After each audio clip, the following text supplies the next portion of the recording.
Oh, and welcome back to the Fighting's Final here on the It's a Rap Sports Network. Your boy Matty B back on the call, man. I haven't done one of these shows in a hot minute, and it's good to be back. And it's also great to be back for a Phillies series sweep as they took care of the Blue Jays today, 11-4. Was it 11-4? Yes. Zach Wheeler dominant. Bats were active. Nick Castellanos, the big grand slam, and it's sweep city for the Blue Jays as the Phillies continue their rejuvenation tour 2025. And it's great to be here. Happy Father's Day to everybody. No, it's been, I've been like the MIA guy here on the network. Had my own show, did not even show up for my own show on Thursday night. It's been a bear, man. I've been busy. So I'm trying to squeeze them in, and I'm late for this one too. I'm a half hour late.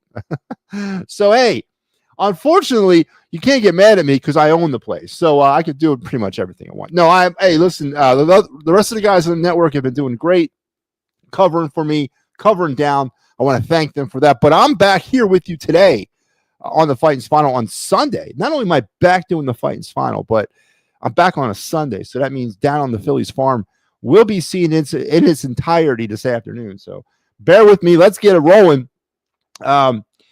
Baseball is a simple game. A lot of people try to tell you it's not. A lot of people try to tell you baseball's complicated. It's not. It is very simple. Hit the ball, catch the ball, and throw the ball. It's pretty much basic after that. And today the Phillies did all three of those facets brilliantly, as you saw what I guess the Phillies could be when things are working right. This is what you expect to see. 11-4 domination over the Blue Jays, and a lot of offensive standouts, a lot of pitching standouts, of course. Zach Wheeler, your winner today, 7-2 now in the season, 6 very Zach Wheeler innings, 4 hits, 2 runs, 1 earned, and he struck out 9, not walking any.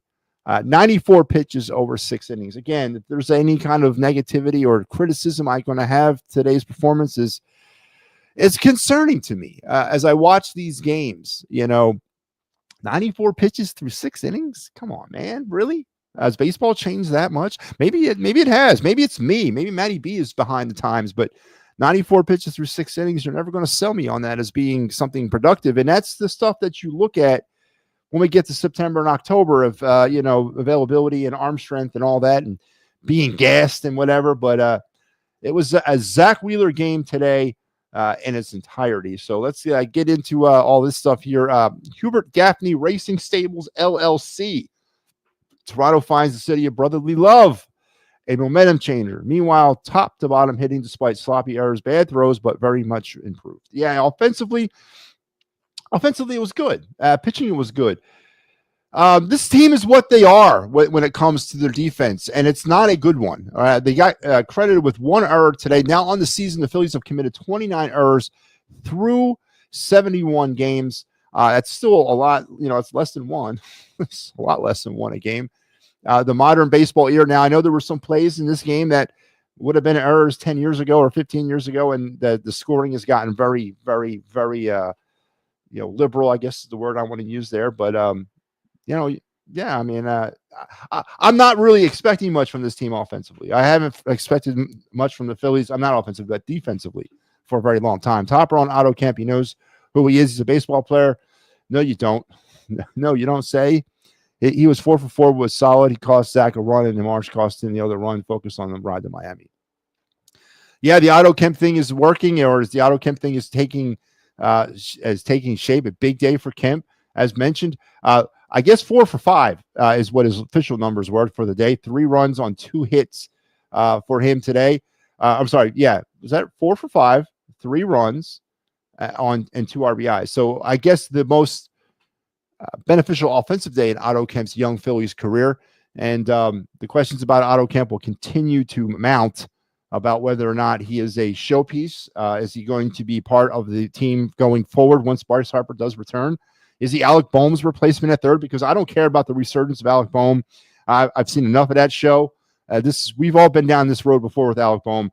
Alec Boehm needs to be the tip-top, cherry on top trade piece target that the Phillies are dangling out there to try to get this team better when it comes to the bullpen and long-term down the line. So I'm not sold on Alec Boehm's return at all. I'm sold on it that we need to trade high or sell high, so we can get rid of him before he bottoms the hell out again.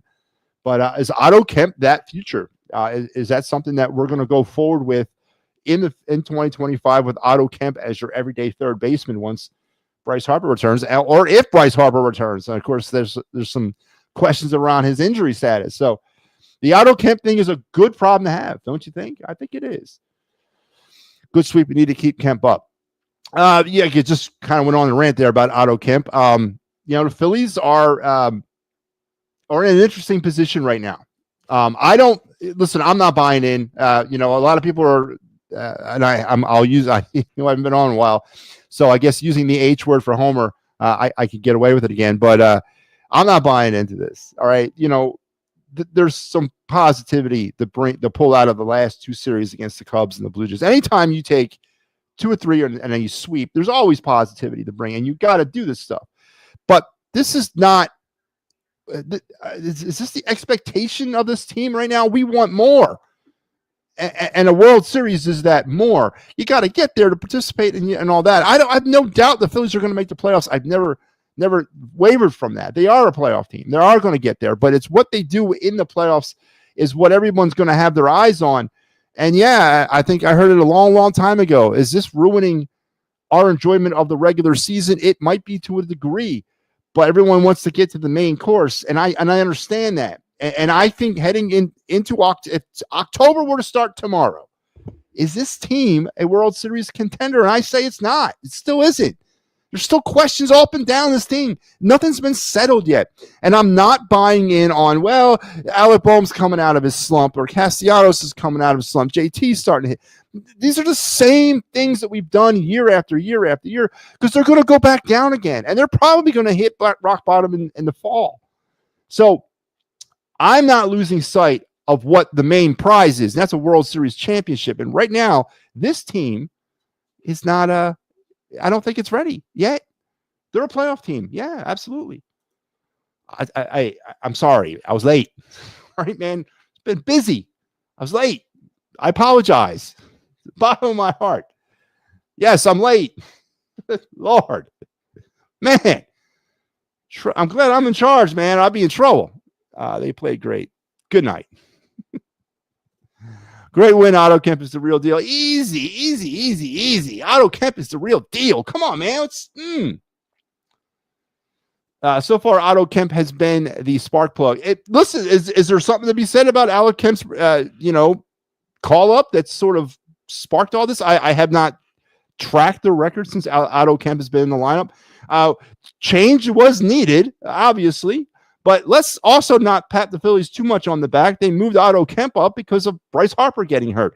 There hasn't been that much vertical movement from the minor leagues to the major leagues based on performances, right? I mean, Alec Boehm should have warranted a send down at some point when he was struggling.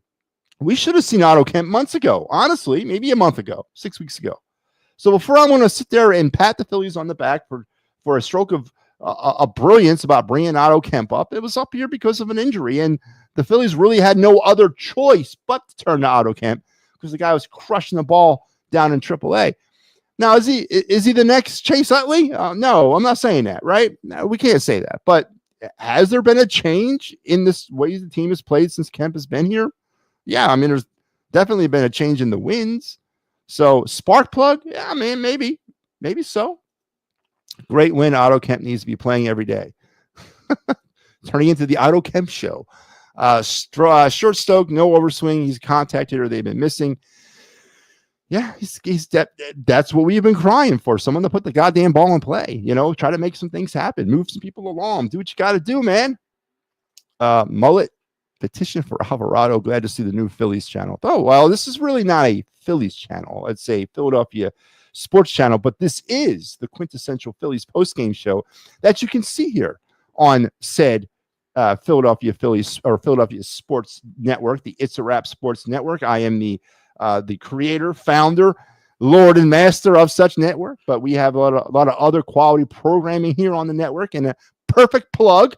Let me segue into some of that quality programming here on the network.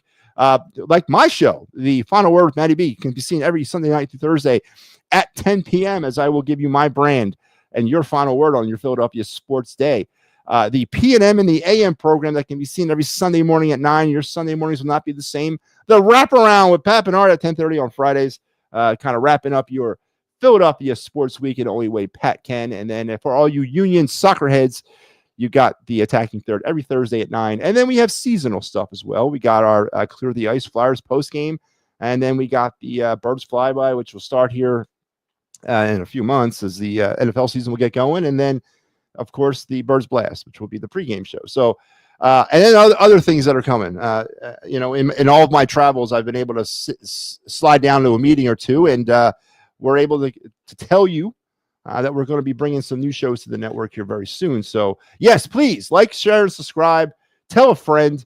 We're growing by the day, and we need your help. So, thank you. But for trade deadline, go get L'Oreal Gurriel Jr. for the bat, Bernard for the bullpen, also Taylor, Rogers, or Chapman. Okay, sure, let's all do that. And then we'll just send the entire minor leagues out, right? Let's just trade everybody, right? So in order to pick up those players, all of them, you're going to say goodbye to just about everybody that you consider your top 35 prospects are now the top 35 prospects of the Diamondbacks, the Pirates, and then where's Rogers and Chapman playing? Is Chapman still with the Yankees? But my point is, you're going to be saying goodbye to all those guys. The entire minor league system will be decimated. It'll be me playing for the Lehigh Valley Iron Pigs starting at first base. So a pipe dream, yes. Reality, no. And that's the problem, is that we got to separate the pipe dream from the reality. And what is the reality, and what's going to take that reality to make this team a World Series champion? A lot of work needs to be done, and none of it's been done yet. None of the work to build this team into a World Series contender has occurred. And I mean from the end of last season up to today. And we're burning daylight here, man. When is the bullpen help coming? When is that next potential solid contact bat arriving to our lineup? Is it Otto Kemp? Right? I think we all agree it's about two arms that we need in the bullpen. Well, you're not going after Bednar because Bednar's going to want to close. And guess what? We don't do that here. It's a closer by committee. Great. Awesome expectations, but I don't know about the reality of all that. Now, once Harper comes back, send Wilson down. Send Wilson down and out, man. Is Weston Wilson still playing for this baseball team? Woo-wee. Man, I'm in the wrong business, man. Stealing money from the Phillies is what I should be doing, like Weston Wilson is. Yes, Michael Papernick, happy Father's Day to everybody out there, and thank you for tuning in here to the Fighting Spot. I don't even know. So when I came onto the studio, there was a whole bunch of comments in the chat already, so I'm not sure who's still here, who's chiming in live. I don't know. Is anybody out there? Am I alone in the world? What happened to the last 2 years from them with their approach to the plate right now? If they had this kind of a plate discipline, I disagree, man. Come on. Has their approach to the plate changed? Yes. Significantly? No. Come on. I mean, we could go through the numbers. Let's go through the numbers. Now, of course, this is not with today's numbers aside, because I haven't compressed the numbers yet. But last season, just a few plate approach numbers. So far, the Phillies have struck out, again, not with today withstanding. The Phillies as a team have struck out 552 times. Last year, in the second half of the season, the Phillies, or in the first half, I should say, the Phillies struck out 670 times. So that hasn't changed at all. Matter of fact, it's trending to be worse than it was. In the second half, they struck out 690 times in the second half of 2024. So that approach has not changed. They're still striking out the way they strike out. And of course, here's the big approach with runners in scoring position, right? Or I should say, let's not even do that. Let's do the runners left on base. So in the first half of 2024, the Phillies left 584 runners on base. So far, this first half of the 2025 season, the Phillies have left 510 runners on base. That's not improved. That's not improved at all. In the second half of 2024, the Phillies left 538 runners on base. That has not improved at all. Okay, so listen, does it look like they're working counts better? Sometimes. Does it look like they're playing small ball at times? Sometimes. They've proven at least this year they can do it. But is it improved? Can I sit here and stamp the improvement stamp on them? No, man. And then the granddaddy of them all, the big head honch stat that keeps me awake at night, runners in scoring position, batting average. Last season, at the second half of the year, the Phillies batted .255 with runners in scoring position. So far this year, withstanding today, I have not added these numbers in. They're batting .258. Is that an improvement? No. Now, they've shown a willingness to try to improve. They've shown a willingness to change, but they have not improved. So stop saying they've improved. They haven't. It's the same team, and that's the problem. The same team equals the same results, and the same results have been what they've been over the last few seasons. So they have the potential of being a World Series champion, yes, but potential needs to be applied. Potential needs to be realized. And so far, they're not realizing that potential, and I do fear, though I am a huge Phillies fan, and I want them to win more than 2 world championships in 143 years.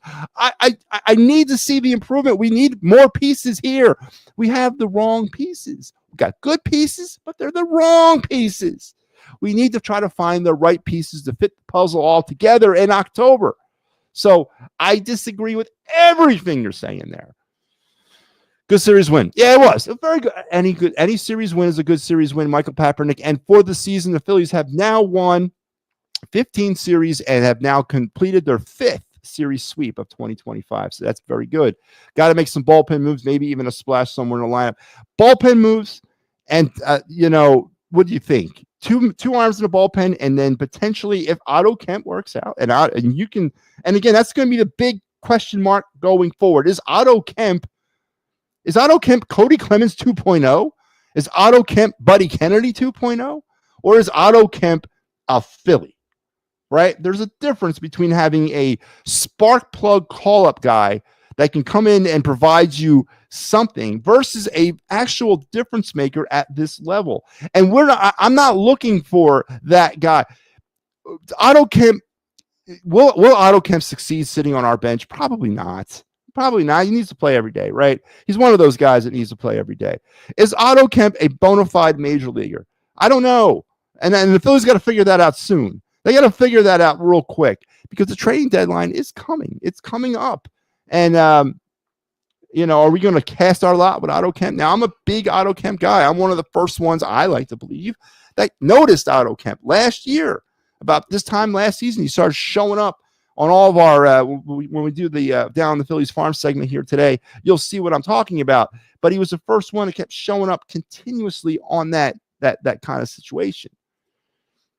The Phillies need another cause of the Harper injury as we know it. What's wrong with it? Yeah, and I mentioned that as well. What is going on with Bryce Harper? Does he have the same sort of mystery problem that Mick Abel had? He's got the ankle problem. Now it's a rib problem. Now it's some sort of back issue. I mean, what is going on with what's his face? Bryce Harper. For Alvaro, Bednar, and Taylor, Rogers, bullpen. Jeez. Again, it's not even. It's not even grounded in reality. I can't even talk about that. Phillies need another back because of the Harper injury. Is Harper done? I mean, are we? Is Harper like?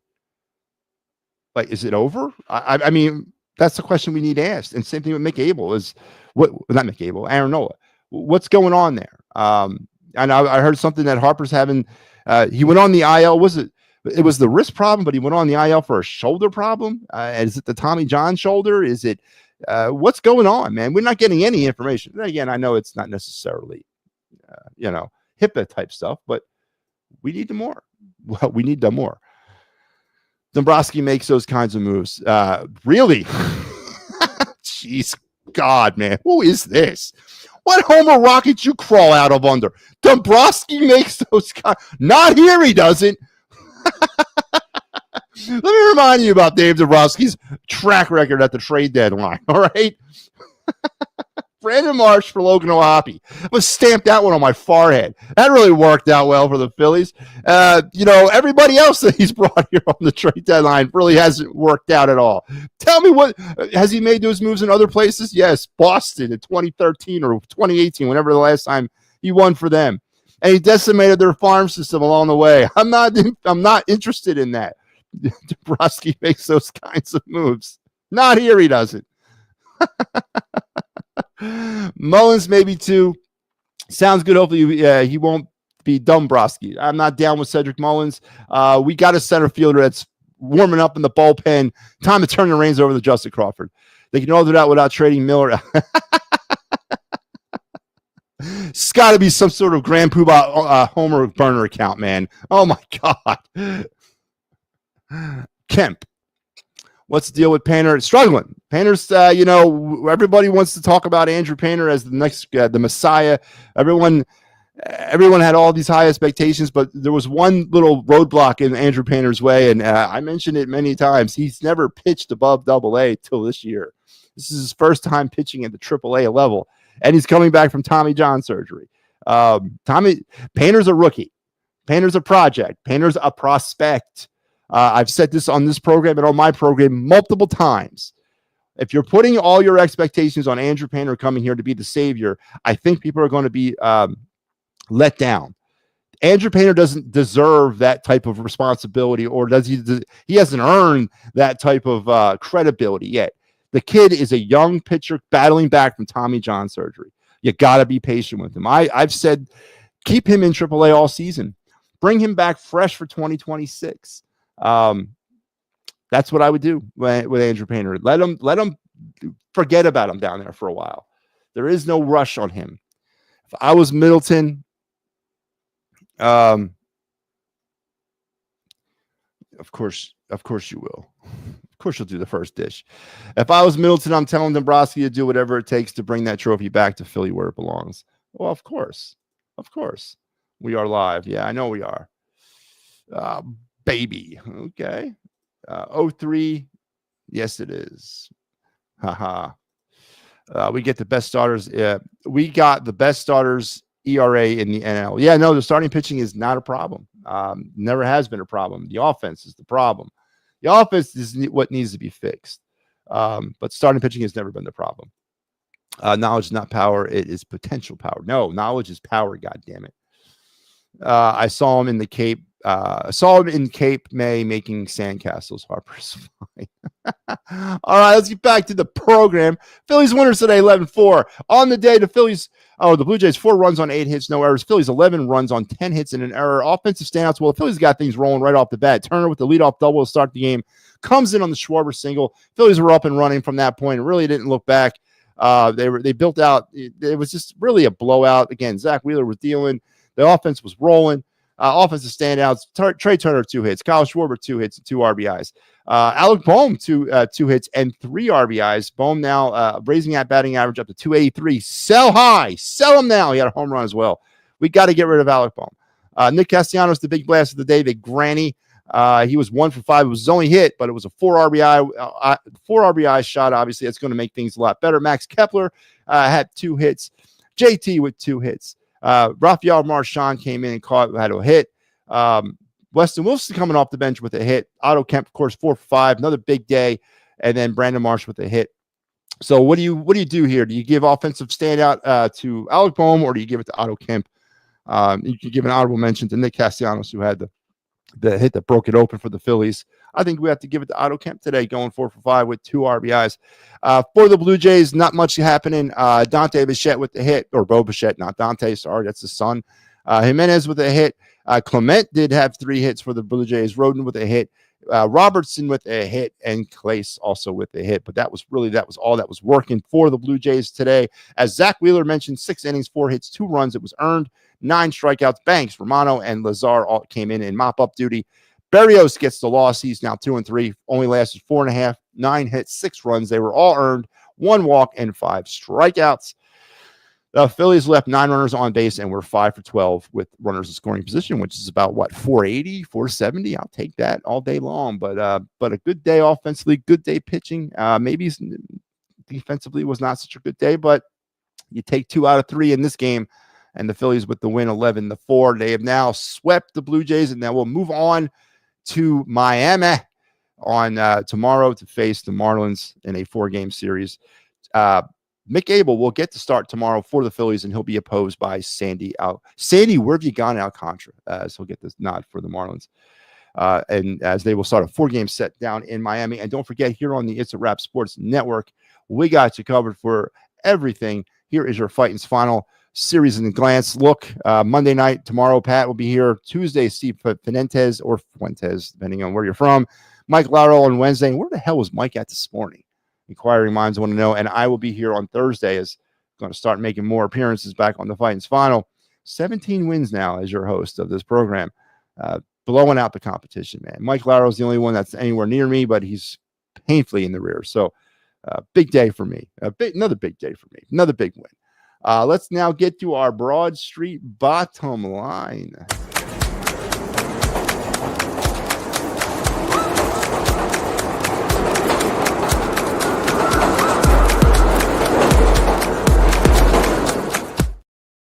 So my Broad Street bottom line today is pretty simple. Today was an example of what it looks like when what the Phillies have on this team is actually working, and when people are picking each other up, when these players are playing up to their potential and their expectations, and what we brought them here in the first place to do. This is what it looks like when it all works. And unfortunately, it hasn't all worked at the same time much lately.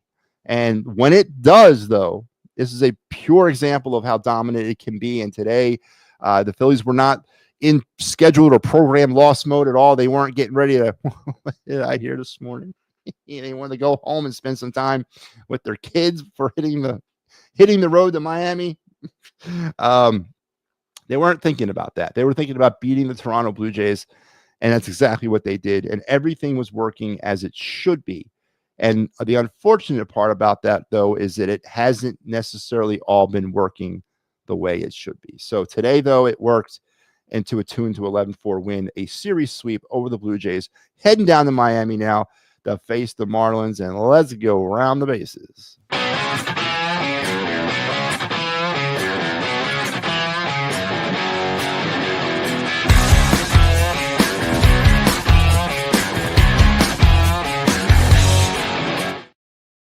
All right, Daddy, it is time to go around the bases on this Sunday afternoon, Father's Day 2025 in Major League Baseball. It was the Reds over the Tigers 8-4. It was the Orioles all over the Angels 11-2. In Hotlanta 10-1. Rockies over the Braves. Are the Braves done? Is it time to stick a fork in the Braves in mid-June? Marlins 3-1 winners over the Nationals. 2-0 Red Sox over the Yankees. I believe the Red Sox swept the Yankees. 9-0 Rays over the Mets. It was 2-1 Astros over the Twins in 10, 3-2 A's over the Royals, 3-2 Brewers over the Cardinals, 3-2 Cubs over the Pirates, and it was 2-1 Rangers over the White Sox, and it was 6-0 Mariners over the Guardians or the Indians, however you prefer. Tonight at 7 p.m., the ESPN game is the Giants and the Dodgers. Games that have gone final 8-4, or games that are still currently in progress. It is one of them. In the 8th inning, it is 6-2 Padres over the Diamondbacks. And, of course, the Phillies 11-4 winners today over the Blue Jays in South Philadelphia. And they will head to Miami tomorrow and face the Marlins. Mick Abel will get his 4th start. He'll be opposed by Sandy Alcantara. Can Abel rebound and get back into the form that he's shown so far in his very, very young career? And we'll have to wait and find out. Now it's time. Hey, it's Sunday, boy. And it's this is the best time of the day, the best time of the week. We get to go down on the Phillies farm. This is our in-depth look at the Philadelphia Philly minor league system, all levels, to include the FCL, the rookie leagues. I don't go into the Dominican League or the Mexican Summer or Winter League. So I'm going with the major levels of minor league baseball. So we do the FCL, the Florida Complex League, all the way up to AAA as we take you through the minor leagues and talk about some players that might have shined during the week and what the teams were doing as well. So let's get rolling in the rookie leagues with the FCL Phillies. Your fielder of the week is Manoah Lif Jimenez, the outfielder, 5 games, 5 hits, 3 runs, 2 homers, 2 RBIs. Your pitcher of the week is Brad Pacheco. He only had 1 game, but it was a win, 5.5 innings, no earned runs, 8 Ks, man. 1 walk and a 0.0 ERA for the week. The Fighting Philly or the FCL Phillies were 5-3, 11-21 now on their young season down there in rookie league baseball.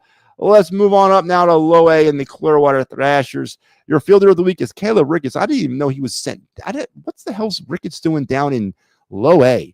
He was in Double-A last year. Caleb Ricketts, man, falling on hard times, man. That's why the catcher position on this team in the organization is so friggin' fragile. And then that's why we couldn't afford to lose a Logan O'Hoppe, but whatever. I'm not going to cry over spilled milk right now. One game only for Caleb Ricketts, but he made the most of it. 4 hits, 3 runs, a homer, and 4 RBIs for the Thrashers. And your pitcher of the week is Griffin McGarry. Again, what the hell is he doing down in low A? I mean, he was just in Double-A, for God's sakes. One game, it was in a win, 3.2 innings of work, no hits, no errors, 6 strikeouts, no walks, and again, a 0.00 ERA for the once highly, highly touted Phillies prospect, Griffin McGarry. 3 and 4 were the Thrashers over the week. 33 and 28 now on the season as the Thrashers are continuing moving their way through their season. Now up to the high A Jersey Shore Blue Calls, and for a second week, Carson DiMartini, the 2024 Philly draft pick, is your fielder of the week. Shortstop, 1 game, 2 hits, 2 runs, 2 homers, 3 RBIs as he's climbing his ranks. Your pitcher of the week, Andrew Baker, 2 games, 2 wins, 2.2 innings of work, 5 hits, 1 run, 5 strikeouts, and no walks, and a 1.08 ERA. The Thrashers Blue Claws were 6-2 on the week, 24 and 37 now for the season, as they are starting to turn their season around. Got off to a slow start. Up now to Double-A with the Reading Fighting Phils. Your fielder of the week, again, showing back up here is Cade Fergus. 5 games, 3 hits, 3 runs, 2 homers, and 5 RBIs for Fergus on the week. It's like his 5th time being spotlighted on this segment. Charles King is your pitcher of the week. 2 games, a win, 11 innings, 11 hits, 4 earned runs, 10 strikeouts, 3 walks, and a 3.27 ERA. The Fightins were 4-4 and 22 and 37 on the year as they're bad on their way back from a very god-awful start. And then let's finish at high A, Triple-A. Rodolfo Castro. Yes, that's right. This is not just for prospects. This is for minor leaguers of all kinds. 5 games, 5 hits, 1 run, a homer, and 7 RBIs. And Alan Rangel, fresh back from his stint with the Phillies, 1 game, no wins, 5 innings pitched, 5 hits, 4 earned runs, 5 strikeouts, no walks, and a 7.50 ERA. The Iron Pigs had their worst week of the season this year, 2-6 on the week, 45 and 23 now on the year as they're continuing still to have an outstanding first half. And there you go, rapid fire through the Down on the Phillies Farm segment that we do every Sunday on this program. Whether I'm here or not, we'll do it. So hope you enjoyed that as much as I enjoyed providing that for you. I out with Topper, in with Dykstra. Sure, let's bring on, let's hire Lane Dykstra as the manager. My Broad Street bottom line is the Phillies, if they are 2.5 games back at the Mets, and with these 4 games against the Marlins, they should go 4-0, but I'm calling 3-1. Got to get some more. Listen, I need to see the Mets. The Mets, would they come in next weekend? Yeah, next weekend. That's the series that's up on the wall for me. I want to get to that series. I'm very interested to see how the Phillies do in that series. Is there a show later tonight? 100% Michael Papernick. I will be back with the final word at 10 p.m. tonight for all you late aisles out there, as I will get back to the grind of my show. I do apologize for not being on Thursday night, but things got away from me. 11-4 Phillies winners. Phillies sweep the Blue Jays, their 5th series sweep of the season. Now on to Miami as they will battle the Marlins over the next 4. We will have you covered on the Fightins Final every step of the way, as we've done since 2022, and we cannot wait to continue on with that. Until we talk again tonight, because I'll be back later on tonight with the Fightins Final. Not the Fightins Final. I'll be back later on tonight with the friggin' final word with Matty B. Great show, love different segments. What's up with Aiden Miller? It's kind of leveled off a little bit, but I'm still digging Aiden Miller. Will be a Philly probably in 2027. Yeah, 2027. But so we talk later on tonight. You guys have enjoyed the rest of your Father's Day. And again, happy Father's Day to everybody out there. We will talk later tonight.